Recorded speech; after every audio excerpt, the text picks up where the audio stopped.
Alô Brasil, canal Origem de Saber chegando novamente para vocês.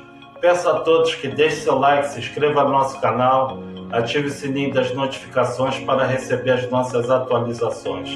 E hoje o canal Origem de Saber vai entrar no universo do Ixalapá. Nós vamos falar sobre algumas magias, algumas medicinas, como Mandaricã, Urubom. Vamos falar sobre respectivos cultos como Egungun, Xangô, Logum Edé. E para isso, o canal Origem de Saber convidou o Babalaô Frank e Fatoô para nos esclarecer sobre esses diversos tópicos que hoje o canal Origem do Saber está trazendo para todos vocês. Tá ok, meu povo? Então vamos ver como é que ficou esse bate-papo?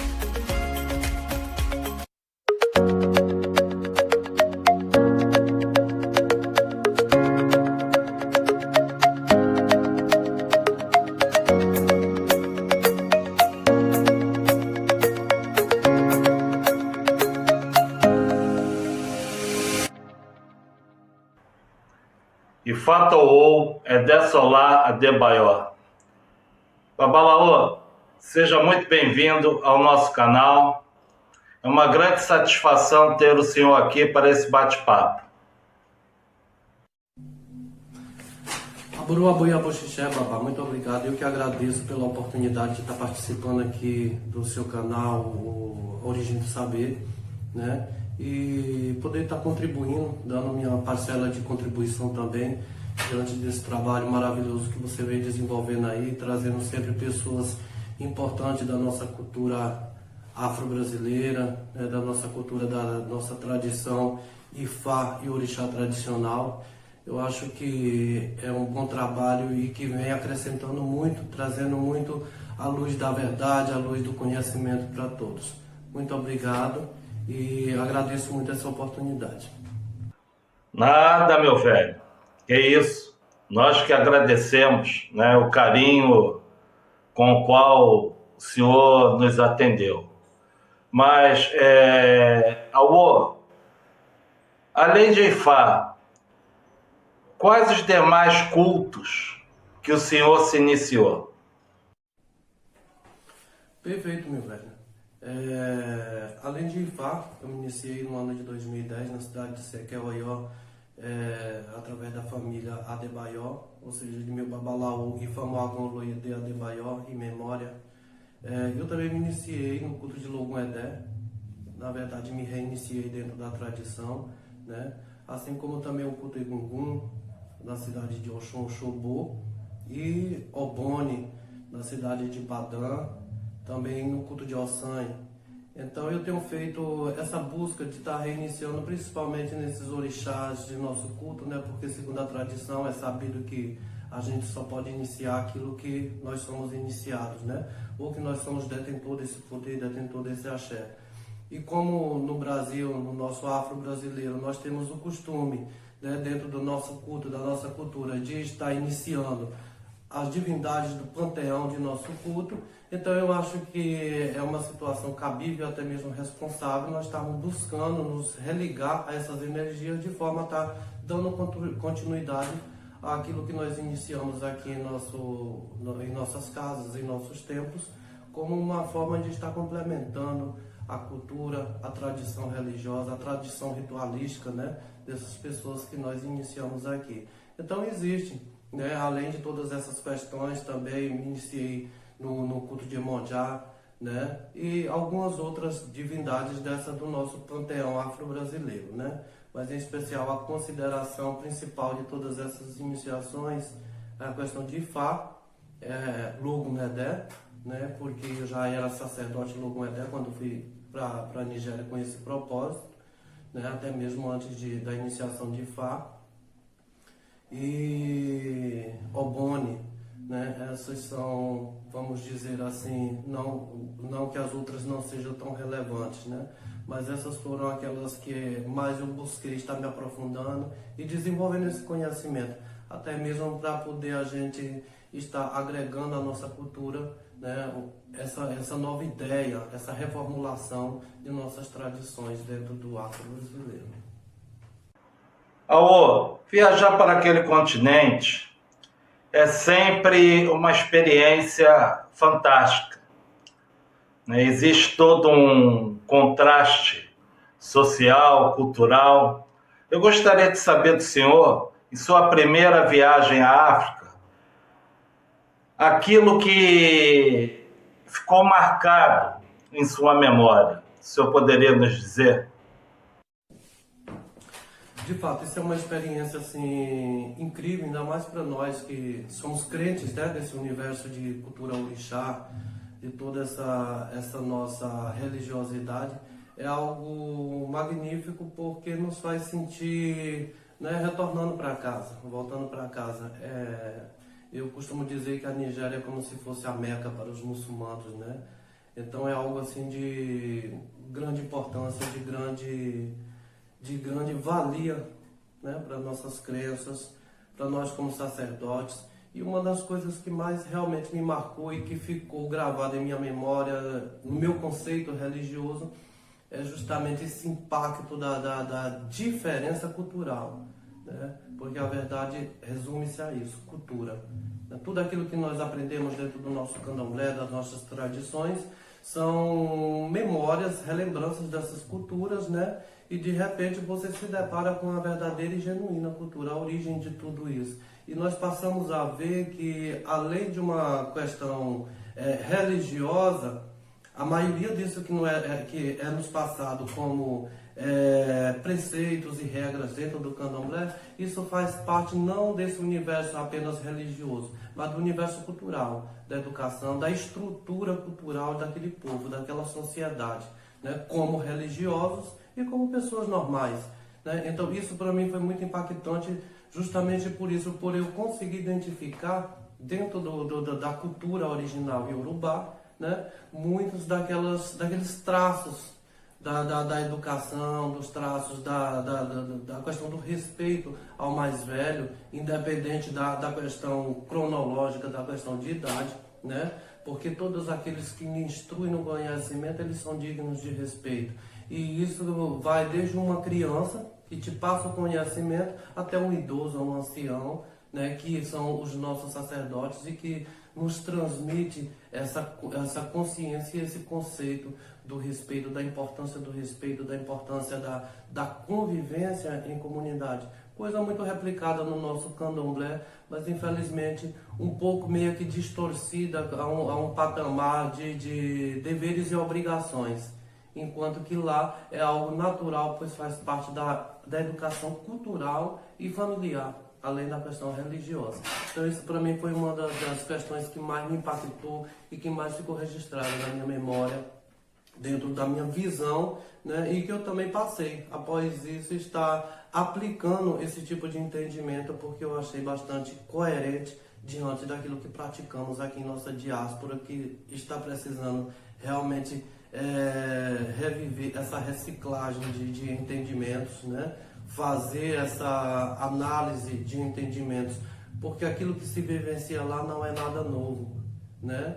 Ao contrário do que muitos dizem aqui, que às vezes algumas pessoas falam de um candomblé arcaico, mas não existe um candomblé arcaico, porque enquanto existe uma cultura viva, latente e ativa, ela não tem como ser algo ultrajada, ultrapassada, né? Para que o Brasil tenha conservado. Nós conservamos memórias e lembranças, né? Mas essa cultura continua ativa, continua viva lá na sua origem. E isso é muito importante, a gente ter a possibilidade, a oportunidade de conhecer isso no berço e poder estar reaplicando isso dentro de nossas casas, de nossas comunidades. Então essa é a base do que eu considero fundamental nessas experiências que eu tive. Babá, Xangô possui uma grande ligação com o culto a Egungun.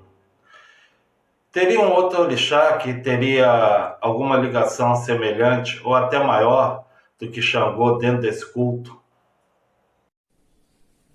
Essa questão Egungun é uma questão muito polêmica, né?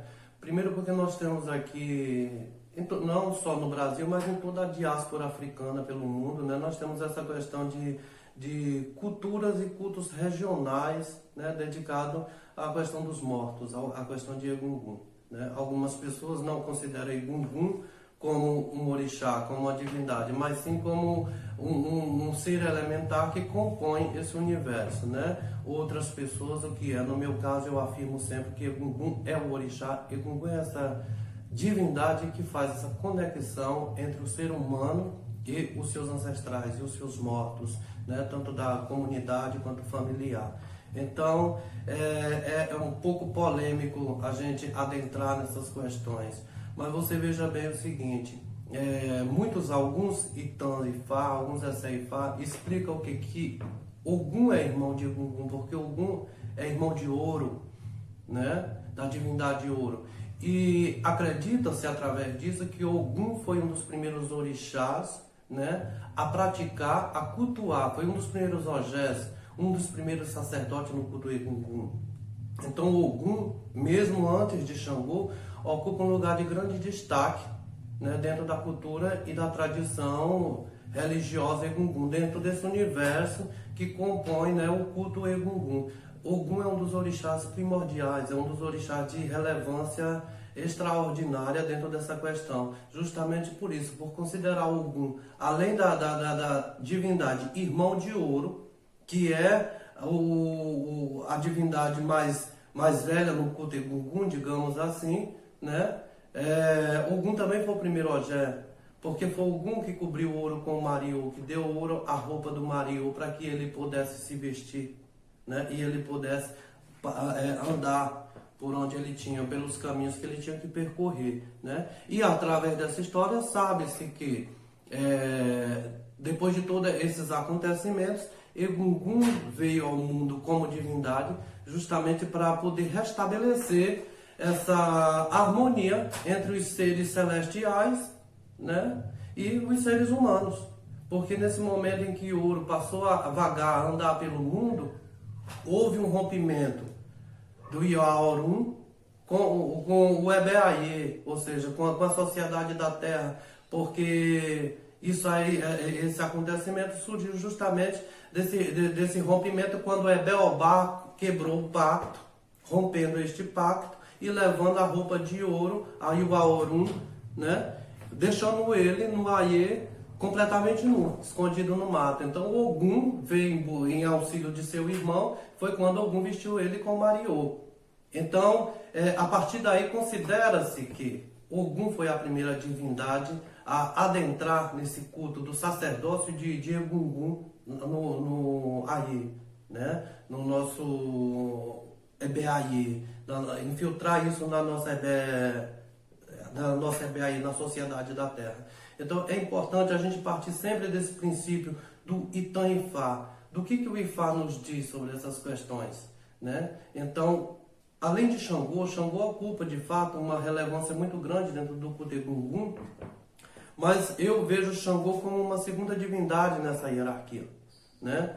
Porque nós temos que considerar a questão cultural e a questão regional. Obviamente o povo de Oió vai dizer que Xangô é mais importante dentro do culto Egungun do que qualquer uma outra divindade, tá? Porque são questões regionais. Então nós sabemos que a divindade Xangô é o deus de Obacuçu, é o deus daquela região. Então obviamente eles vão considerar e vão enfatizar Xangô como orixá de maior importância dentro desse culto. Mas independente de Xangô, de Ogum, seja do que for, o que tem que ser considerado é que Egungun em si é uma divindade, né, totalmente à parte de outras divindades, né, e que não depende do controle ou da energia de qualquer uma outra divindade para que ele possa existir. Agora, em relação à sua pergunta, eu posso enfatizar com plena certeza daquilo que eu vivenciei, inclusive em minha própria iniciação em Egungun, de que Ogum é um orixá de extrema e primordial importância dentro do culto Egungun. A relevância de Ogum é incontestável em relação a isso. Aô, os Omós Xangô, os descendentes de Xangô, até costumam se iniciar antes em Egungun do que propriamente em Xangô. Teria uma justificativa para isso? Essa é uma outra questão muito interessante, porque vai, como eu disse anteriormente, né? Muito do conceito familiar, do conceito da tradição regional, da tradição local, da cultura daquele povo, daquele determinado grupo, né? Agora é sabido que não só Xangô, mas como muitas outras divindades, não aceita, vamos dizer, Oxum sobre Oxum. Não aceita a iniciação de uma outra divindade sobre a sua iniciação. Isso acontece com Xangô, acontece com Oxum, com Abatalá, Exu, Saponã, Obaluaí, né? Então essas divindades não aceitam que você, depois de iniciado a eles, você venha iniciar-se a um outro orixá a nível de raspar, de adochar e tudo mais, né? E considerando o nosso tema anterior, você veja bem, orixá, Egungun é um orixá, porque o Egungun leva o Xu. Então aí onde está essa questão da sua pergunta, que é muito pertinente, porque as pessoas de Xangô, uma maior Xangô, que vai se iniciar em Xangô, que tem essa pretensão, faz parte dessa cultura, dessa linhagem, dessa família, né? E que sabe que ele vai passar por todos os rituais iniciáticos, então ele deve iniciar-se antes, caso ele pretenda ter a sua iniciação Xangô como uma iniciação suprema, né? Então, porque no caso, como eu disse antes, essas divindades têm essa particularidade de não aceitar que o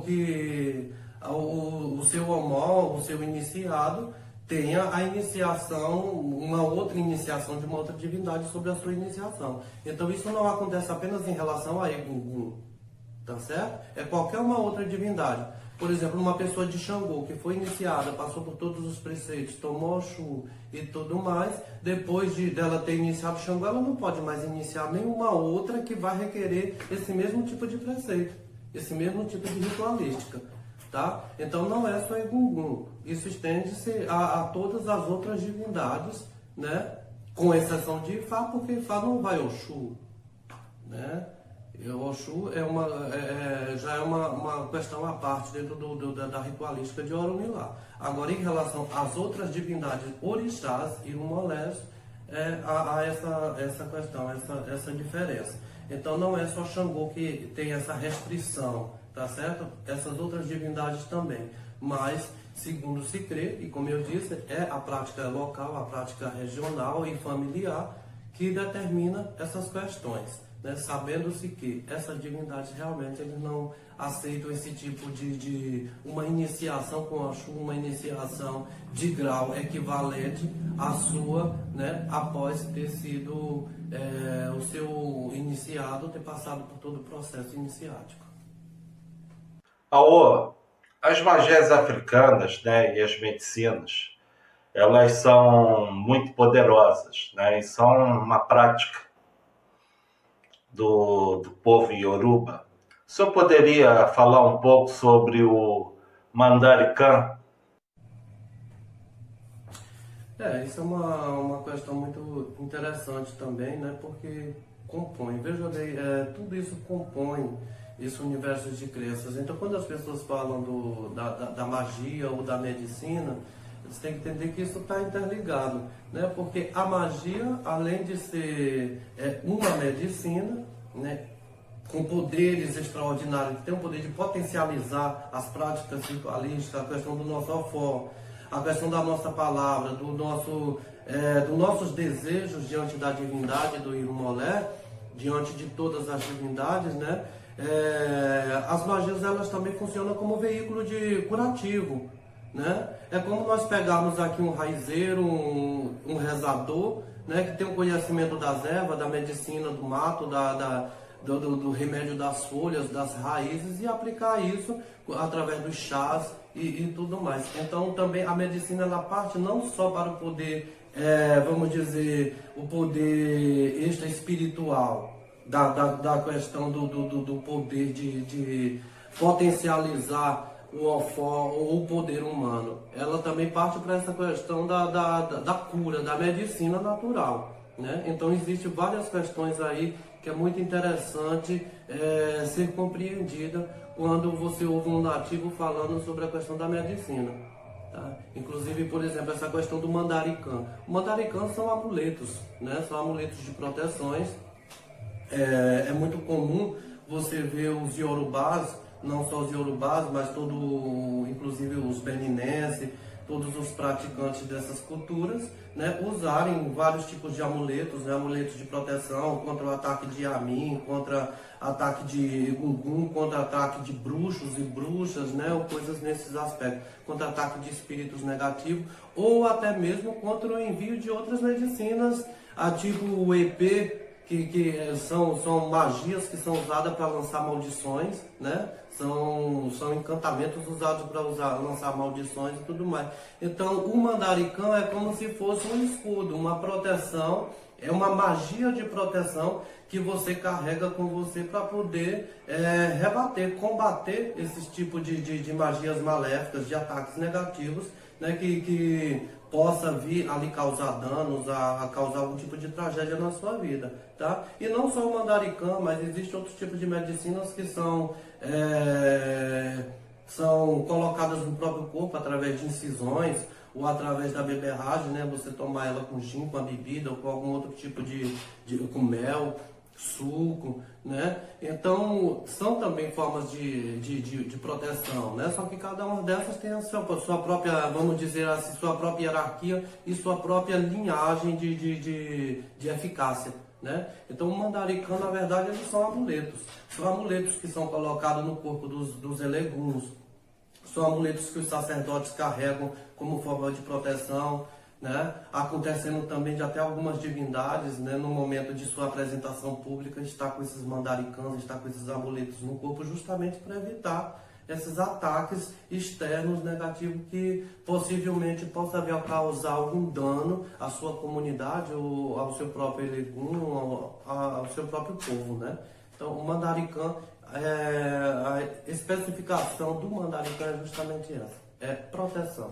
É um amuleto de proteção, que potencializa essa proteção da divindade em relação ao seu povo. Caô, ainda no campo das magias, né, existe o Lubon, que o Baluaê até costuma ostentar dos festivais em Oió. O senhor poderia falar sobre a eficácia do Lubon? Sim, perfeitamente.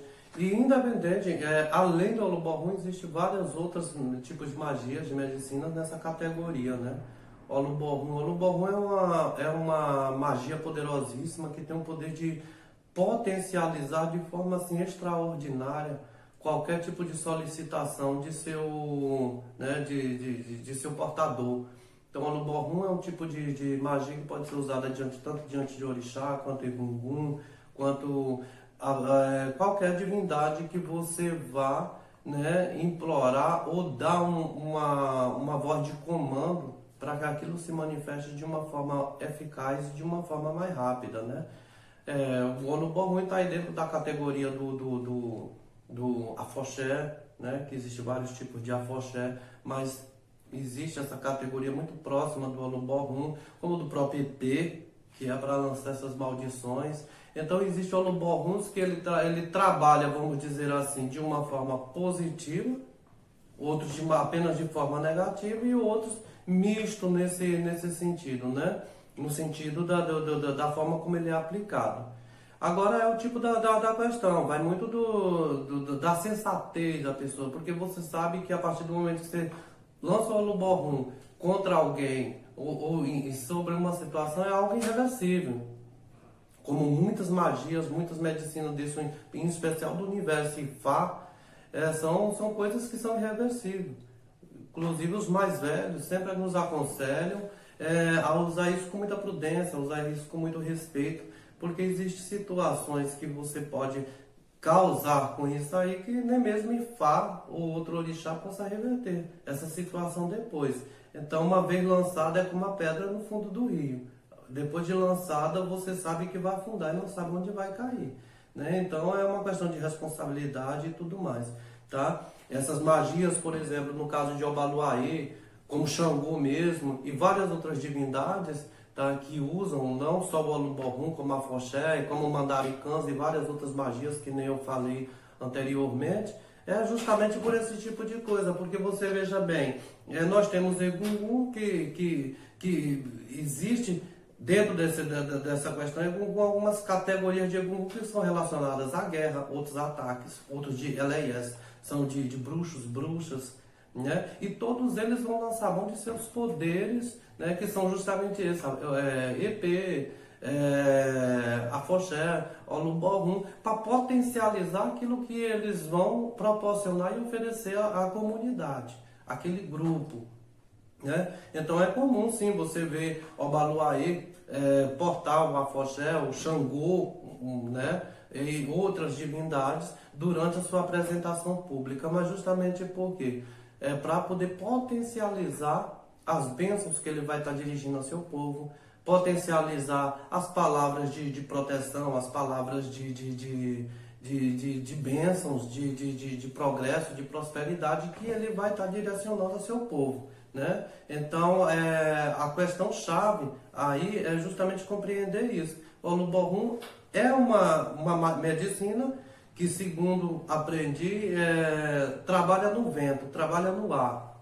Por isso a rapidez e a eficácia do Oluborum, né? Porque ele tem esse poder, ele tem essa facilidade de se mover no ar, com a rapidez do ar, para poder manifestar aquilo que foi pedido, aquilo que foi ordenado que ele executasse, né? Ou diante de uma divindade, ou diante de qualquer uma outra situação.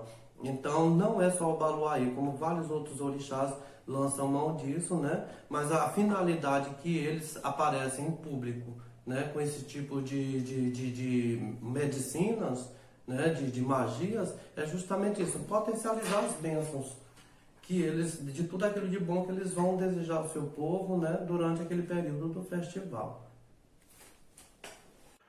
Baba, ao observar, né, o Oriquis de Logoedé, logo se constata a agressividade desse orixá. As pessoas costumam mencionar muito Ogum, mas talvez muitas pessoas não saibam, né, da agressividade, o quanto Logoedé é um orixá rústico e que punia, inclusive, malfeitores. O senhor poderia falar sobre este orixá na perspectiva Ioruba? É muito complicado e até assim um pouco, vamos dizer, cômico, respeitosamente falando, a forma com que Logoedé, a cultura, esse culto de Logoedé é disseminado aqui no Brasil, nessa questão de que Logoedé é delicado, toda essa situação, enquanto na verdade é totalmente o oposto, tá? Essa questão de Logoedé aí é muito oposta àquilo que se fala aqui. Apesar que na Nigéria, inclusive dentro do templo de Logoedé, que já esteve lá, e quem conhece as sacerdotisas, quem se iniciou e sabe como o culto acontece, é muito comum a gente ouvir nas saudações ali, elas falarem Oreye Oxum Logoedé. Isso não quer dizer que Logoedé é um orixá fêmea. Não, pelo contrário, Logoedé é um orixá homem, masculino de natureza totalmente agressiva. Por isso é o que aproxima muito de Logoedé de Ogum, da divindade Ogum. Por quê? Inclusive algumas dessas mitologias, desses itãs, né? A gente vê a questão da natureza de Logoedé ali, dele ser totalmente, vamos dizer, um tanto quanto rebelde, impulsivo, genioso e tudo mais, que chegou ao ponto que Oxum pediu que Ogum educasse ele porque ela não dava conta, né? Enquanto isso, Logoedé era chamado de Edé, até mesmo um nome pejorativo, uma forma pejorativa de zombaria, né? Porque era pequeno, insignificante e tudo mais, porque Edé quer dizer de estatura pequena, né? Então, quando houve essa aproximação de Logoedé com Ogum, Logoedé assumiu essa natureza própria dele, não copiada, não emprestada de Ogum, mas própria dele, e que tornou-se um guerreiro muito mais, vamos dizer assim, violento da questão do combate inimigo do que o próprio Ogum, em que há casos de alguns excessos, algumas passagens que falam que muitas vezes Ogum não ia à guerra, mandava que Logoedé fosse. E Logoedé ainda tinha um requinte além de punir o malfeitor, punir um mentiroso, que é um dos tabus de Logoedé. Essa questão, Logoedé tem verdadeira aversão ao mentiroso e ao traidor. Então, diz que além da questão dele ir lá, ele fazer o trabalho dele, ele ainda arrastava aqueles mortos, aqueles inimigos, para exibir para a comunidade como é que se pune. O porquê que ele punia daquela forma. Como uma mensagem de dizer, eu não aceito isso. E isso é comum a gente ver nos oriques de Logoedé. Quando você falar, se o ajudem no orixá, você está dizendo, né, o líder dos orixás. Quando os orixás vão para a guerra, Jaguni no orixá, né? Então você está dizendo que ele é o líder dos orixás quando eles vão para a guerra. Então se nós temos ali Ogum, que é um orixá, que é o verdadeiro general, o senhor da própria guerra, né? Nós temos ali ao lado de Ogum Logoedé, que é o orixá extremamente similar, de uma natureza muito própria e parecida com a natureza de Ogum, essa natureza guerreira. Então, esse é o entendimento iorubá das coisas. É onde eu volto a dizer, a questão da gente fazer esse caminho de volta e rebuscar essa cultura que foi perdida. Porque, de repente, nós pegamos aqui no Brasil uma divindade com essa natureza, né, que, vamos dizer, beira a natureza, é Borá, dessa questão da violência, que propaga e que causa o bem-estar de seu próprio povo, né? Você vê isso transformado em um orixá andrógeno, praticamente uma ninfeta das águas, né? Totalmente delicado, de um estereótipo estilizado, muito delicado e sensível, o que não é fato, tá? Porque se atribuir isso a Oxum é uma coisa, até digamos que é aceitável, né? Porque Oxum tem essa natureza materna, né? Apesar de não ser também todo esse mel, toda essa coisa chorosa como a gente vê por aí, né? Como se propaga, né? Oxum também é uma rainha, uma guerreira. Então, atribuir esse tipo de arquétipo, esse tipo de qualidade a Logoedé é um erro estrondoso, porque não cabe. Logoedé é um orixá de guerra. É um orixá da guerra, é um grande caçador, é um orixá que está ligado, tem uma ligação muito grande à questão da adivinhação, à questão da magia e da medicina, né? Porque nós podemos ver nos oriques de Logoedé, inclusive, que ele usa inúmeros amuletos, inúmeros mandaricãs e magias de poder, né?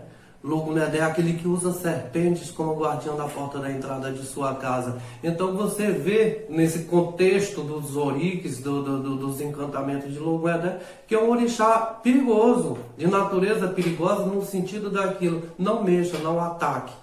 Entendeu? Chame para o seu bem, porque a natureza de Logoedé é do defensor. É daquele pai que vai defender seu povo. É daquele líder, daquele chefe que vai defender seu povo de Noguidé, independente da consequência o que vai acontecer depois. Mas ele vai ser desafiado e ele vai para a defesa de seu povo, custe o que custar, e vai cumprir a missão dele.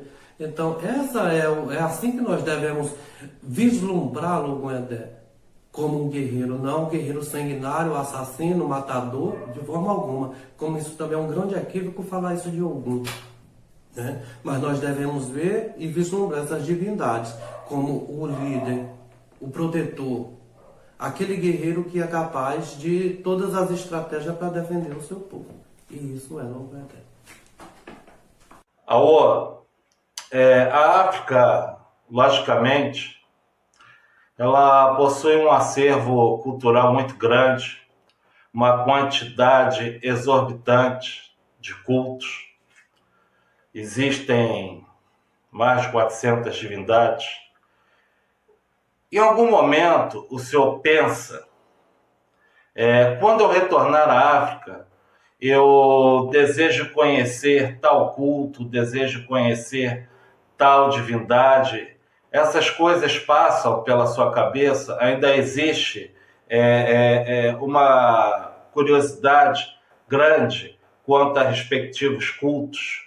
Ainda com toda a experiência, com toda a bagagem que o senhor tem de diversas viagens para aquele continente, existe alguma coisa que o senhor ainda deseje desvendar? É muito complexa essa questão, porque veja bem, isso parte do princípio da particularidade de cada um, né? Eu sou uma pessoa que eu sou meio que autodidata, eu estudo, gosto de estudar, além do conhecimento da prática em si. Eu sou o tipo do sacerdote que eu gosto de estudar, eu gosto de conhecer, eu gosto de me aprofundar. Não gosto de ficar apenas no espaço raso, superficial das questões. Então, sempre que eu vou à África, cada vez para mim é uma novidade. Porque eu me deparo ali mesmo já conhecendo e tendo me familiarizado com alguns hábitos, algumas práticas, alguns costumes, que faz parte da cultura religiosa e da cultura social, né? Eu sempre me deparo com algo de novo, porque falar de Nigéria, falar dessa cultura, da cultura iorubá, é algo que só realmente alguém que tenha vivenciado isso. Porque é um povo rico, quando você se locomove de um lugar, de uma cidade para outra e tudo mais, você se depara com uma riqueza de culturas diversificada, com uma diferença de culturas, com uma diferença de práticas, das roupas, da forma dessas pessoas se comunicar, da forma dessas pessoas se expressar, entendeu? Então eu sempre observo isso e eu acabo dizendo para mim, meu Deus, ainda não aprendi nada. Eu digo a você, eu sempre costumo brincar com isso, mas a gente precisaria de mais uma vida para poder conversar, compreender, porque a gente adentra um outro universo, né? Totalmente diferente da nossa cultura, totalmente dos nossos conceitos e preconceitos, entendeu? Então ali nós vemos, como eu sempre uso isso como exemplo, já vi em situações de chegar muçulmano com seu masbarra na mão, com seu Torá, ou com o seu Alcorão, sentar no tapete de um babalaú, consultar Ifá e oferecer o seu sacrifício. Da mesma forma, eu já tive a oportunidade de presenciar inúmeras vezes alguns cristãos chegar com a Bíblia debaixo do braço, sentar no tapete do babalaú ou do Olorixá, consultar o Obi, o Merim de Logum ou o próprio Ifá, né? Ficar sentado ali enquanto vão buscar a cabra ou o bicho para oferecer o sacrifício ao Ori ou à divindade, né? Então, só em a gente perceber essa questão de que não existe esse conflito dessas crenças. O que existe o conflito é entre o cristão e o muçulmano. Mas nenhuma dessas crenças consideradas antigas, tipo o cristianismo e o islamismo, você não vê nenhuma dessas crenças em conflito com o povo Ifá, você não vê nenhuma dessas crenças em conflito com o povo Orixá. O que é comum a gente ver aqui no Brasil é esse ataque, né, de inverdades e de intolerâncias que acontecem no meio religioso entre os cristãos, os adeptos do candomblé, os neopentecostais e tudo mais. Isso são conflitos imaginários, conflitos próprios da intolerância, próprios do preconceito, existente aqui em nossa cultura brasileira, né? Porque no berço de tudo isso não existe. Tá certo? Esse conflito existe entre essas outras religiões, mas não delas em relação ao Ifá, em relação ao Orixá. O que a gente percebe é que eles convivem muito bem. Então são coisas como essa aí que faz a gente repensar novamente e dizer, eu preciso aprender muito mais. Você vai numa palestra, numa universidade daquelas, você vê pastores, padres, sacerdotes muçulmanos, sacerdotes de Ifá debatendo questões culturais e religiosas de suas próprias práticas, mas totalmente em um respeito muito recíproco ali entre todos. Você sai dali, você vê a questão da culinária, você vê a questão como eu já disse antes, dos trajes, das roupas e tudo mais. Então são coisas que a gente se depara com isso e chega aqui no Brasil a gente se questiona. Às vezes o nosso próprio irmão de fé, da nossa própria religiosidade, do nosso próprio segmento nação, né, da nação que nós praticamos e pertencemos, né? Entrar em conflito e declarar conflitos de guerra, de desrespeito ao próximo, Porque infelizmente foi botada dentro do candomblé essa questão, não generalizando, e eu quero deixar claro, mesmo com a iniciação em Fá e Gungun, com todas as iniciações e o que eu tive a oportunidade de aprender na Nigéria, eu continuo sendo de candomblé. Porque eu encaro isso como a minha cultura, a minha tradição. Então, o que eu vou lá buscar, me iniciar e aprender é para agregar aquilo que eu já tinha como cultura e como eu herdei de meus ancestrais, de meus parentes. Então, mas quando eu falo do candomblé, eu falo de uma forma a dizer que nosso povo perde quando ataca um ao outro. Porque lá na Nigéria, lá entre os Yorubás, entre o povo do Benin, você não vê um sacerdote atacar o outro moralmente, a prática do outro, a cultura do outro. Porque tudo é digno de respeito. Tá certo?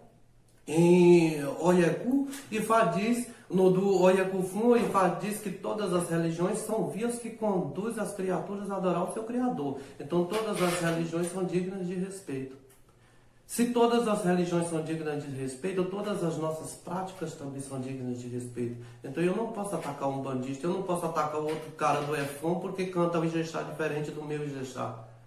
Eu não posso dizer que o cara do Queto, o babalá do Queto faz errado porque eu aprendi de outro jeito. Não, é o jeito dele, o meu jeito é o meu jeito. Agora, temos que ver o que é eficaz e não. A mesma coisa do orixá errado, do santo errado. Não existe santo errado, existe orixá que trabalha em alinhamento com o ori do indivíduo e que funciona. E existe orixá que não é compatível e não vai funcionar nunca, independente do sacrifício que seja feito. Então são conceitos étnicos, conceitos culturais, conceitos religiosos, conceitos educacionais e sociais. E isso é algo que é de muita importância e que nós temos que estar reagregando ao candomblé, porque esses são os verdadeiros valores que nossa religião prega através do orixá, né? De tudo aquilo que eles nos deixaram como experiência da vida deles para nós como seguidores. E é tudo isso que Ifá nos orienta, nos chamando a atenção ao nosso caráter todos os dias, porque em Orimedi Ifá diz, Aô, se reinicie. Todos os dias se reinicie. Ifá nos aconselha, através deste Odu, nos reiniciarmos todos os dias. E daquilo que nós não sabemos, que a gente não diga que sabe. Se não sabemos, vamos procurar aprender. Vamos reagregar. Entendeu? Então, quando fala da questão da cultura religiosa africana, em especial Yorubá, e que eu testemunho, que eu convivi, que eu tive a oportunidade de conhecer, aprender para que eu possa estar praticando, e eu penso no Brasil, eu penso justamente nessa questão. Porque aqui nós vivemos um conflito entre nosso próprio povo, em vez de respeitar o nosso povo. Enquanto lá, eles se dão a mão, não interessa se é de Oió, se é de Oxobô, se é de Ondô, se é de Abiocutá, se é do Badagri, de onde seja. Todos falam e todos estão sobre a bandeira do Ixexê, dessa cultura, dessa tradição. E todos se respeitam de forma igual diante desse entendimento. E é o que nós deveríamos fazer aqui, que eu acho que seria o diferencial, o divisor de águas, para que a gente pudesse reforçar nossa cultura e religiosidade. Meu velho, a sabedoria de Ifá, ela é grandiosa. Existem diversos provérbios, né, de muita sabedoria. Eu gostaria de saber do senhor se existe algum provérbio, né, que seja de sua preferência. O senhor poderia citar esse provérbio, o Odu, no qual este provérbio está contido? Então, você fala sobre a questão dos provérbios. De fato, Ifá é algo assim de uma sabedoria profunda e riquíssima. Existe milhares e milhares de provérbios que eu poderia estar aqui falando para você e que seria inclusive compatível com os dias atuais que nós estamos vivendo. Mas em vez de citar um provérbio Ifá, né, eu gostaria de estar falando aqui, antes de mais nada, de um verso de Ifá, né? E esse verso é justamente do Ediope, e que esse verso fala justamente o seguinte: não vamos envolver o mundo com pressas, não vamos agarrar a corda da riqueza com a impaciência. Aquilo que deve ser tratado com julgamento maduro, não vamos lidar com isso em um estado de paixão descontrolada. Quando chegarmos a um lugar fresco, vamos descansar completamente. Vamos dar atenção contínua ao futuro. Vamos considerar profundamente as consequências das coisas. E isso, tudo isso apenas para as bênçãos de nossa eventual passagem de encarnação sobre a Terra. Esse Odu Ediobe nos lembra muito sobre a questão da previsão do Ifá, né, no Quetassé do ano passado. Todos sabem que é no mês de julho, né, a passagem do ano novo, que é considerado o ano novo. E o Odu que veio foi justamente Obialará, Obiaturá, né, como muitos conhecem. E Fábio justamente falando disso, Ibicu, e nós temos atravessado desde então, né, toda essa situação, toda essa pandemia que está aí assolando o mundo, causando todo o mal.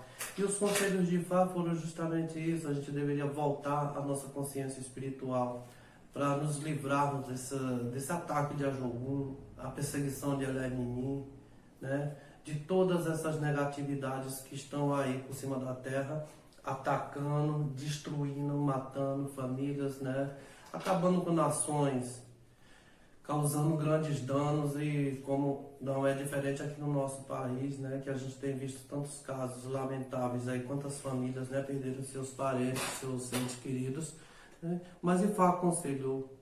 E quando você falou do provérbio, de imediato eu pensei nessa questão do Ediobe. E Ediobe fala justamente isso: não vamos ter pressa nas coisas, não vamos agarrar a corda da vida com desespero, com tanta ganância, porque tudo isso pode nos causar um preço muito alto, né? E eu quero direcionar esse conselho do Ifá, né? Essa orientação de Ifá a todo o nosso povo de Candomblé, todo o nosso pessoal de matriz africana, a todos nós praticantes de Ifá e Orixá aqui na nossa diáspora brasileira, de que as pessoas devem treinar mais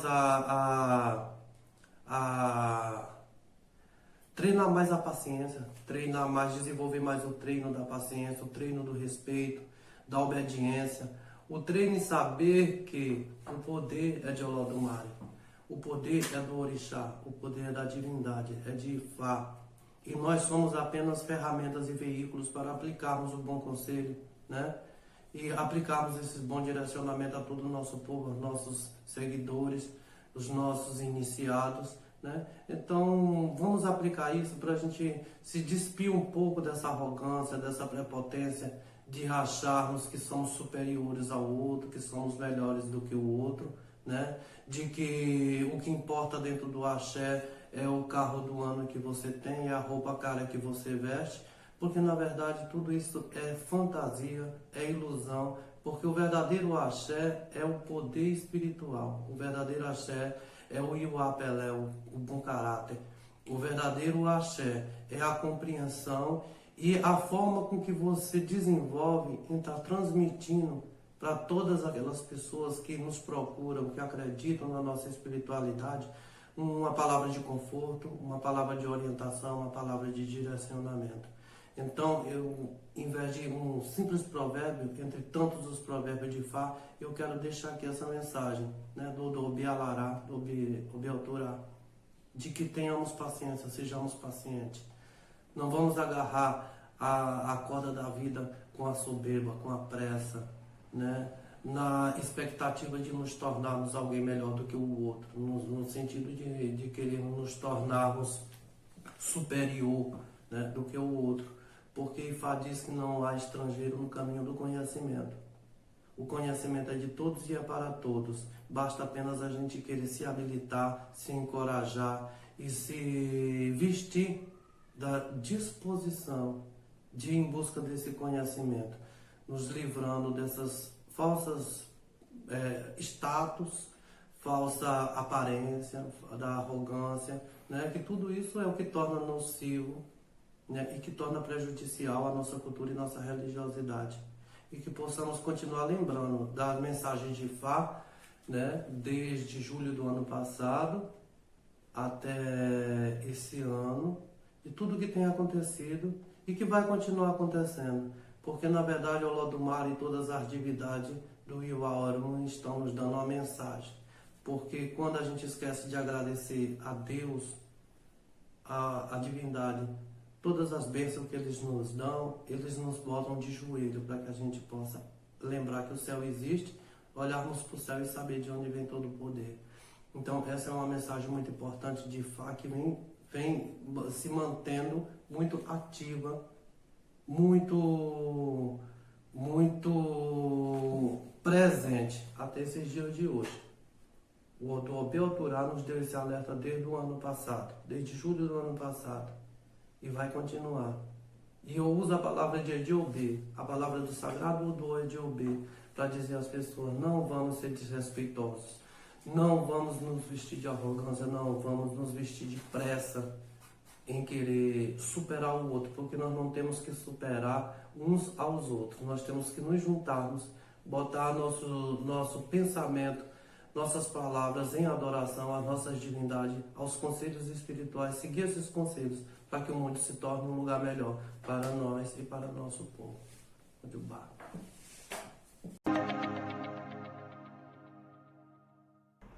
Como diz o Odu Obedi, conhecimento ele foi espalhado pela terra, não existe uma única cabeça que possa conter todo esse conhecimento, né? Logicamente que Ifá ele possui uma origem, mas Ifá ele é universal, é para todos os povos, né? A picuinha ela é do homem, não de Ifá. Então é isso, meu povo. Gostaria de agradecer, né, ao Babalaô Frank Ifá-To'o Edé Solá Adebayor pelo carinho conforme ele atendeu a minha humilde pessoa, meu humilde canal. Gostaria de parabenizá-lo pelas palavras. E é isso, meu povo. O canal Origem de Saber vai ficando por aqui e até a próxima.